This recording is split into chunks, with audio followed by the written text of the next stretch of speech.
In this video, you'll learn how to price digital products on Stan Store. By following these steps, you will be able to set appropriate prices for your offerings effectively. Begin by navigating to the Stan Store interface. Locate the section labeled My Store on the main dashboard, which is typically found in the navigation menu. Click on My Store to access your store management options. Once you are in the My Store section, look for the product you wish to price. This may involve scrolling through your list of products or using a search function if available. Click on the specific product to open its detailed settings. After the product details load, find the field labeled Price. This is where you will enter the price for your digital product.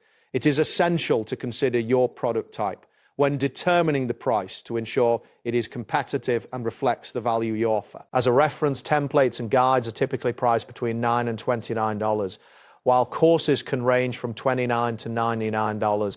Use these examples to help guide your pricing decisions based on the complexity and perceived value of your product. After entering the desired price in the price field, locate the button labeled Save or Publish. Clicking this button will confirm your pricing changes. It may take a moment for the system to process your updates, so be patient. Once the confirmation message appears indicating that your changes have been saved successfully, you can proceed to check your store to ensure the new pricing is reflected. This is an important step to verify that everything is set up correctly before promoting your digital product. That wraps up today's guide.